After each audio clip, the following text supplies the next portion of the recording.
A massive invading army once collapsed in total panic after mistaking the sound of wind and bird calls for a pursuing enemy.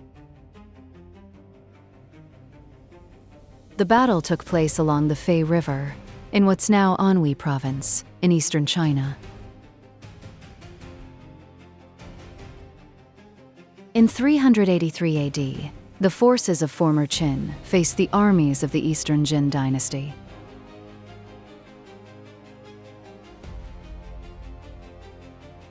Former Qin's ruler, Fujian, had recently unified much of northern China and set his sights on conquering the south.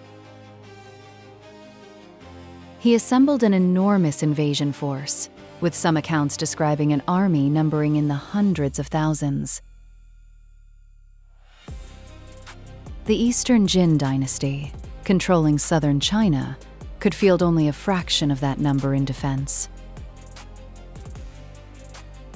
Jin forces were led by General Shi Xuan, commanding a well-trained but heavily outnumbered army. At the core of Jin's forces was the elite Beifu army, known for its rigorous discipline and training. Despite its size, former Qin's army included many recently conquered troops whose loyalty was far from certain.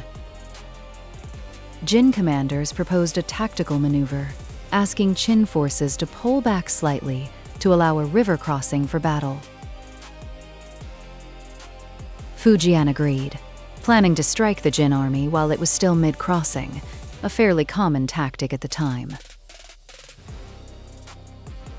But as Qin forces began their controlled retreat, confusion started spreading through the ranks.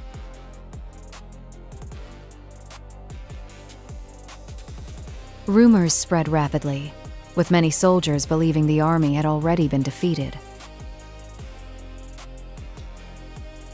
The sound of wind and the cries of birds were reportedly mistaken by fleeing troops for the sounds of pursuing soldiers. This moment later gave rise to a Chinese idiom describing extreme panic, literally, the wind whistling and the cranes crying. What had started as an orderly retreat collapsed into complete, chaotic rout.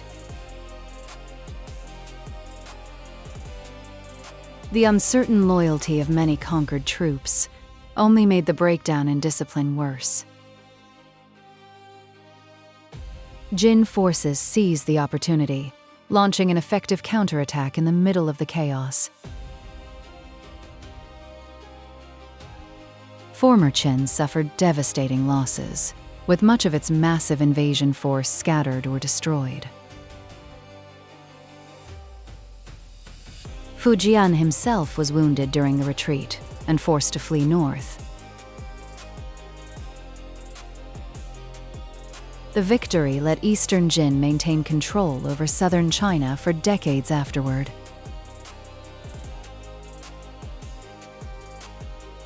The defeat severely weakened former Qin, eventually triggering internal rebellions that fractured the empire.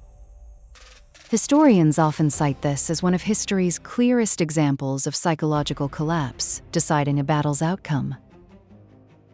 Most surviving accounts of the battle come from Chinese chronicles written sometime after the events.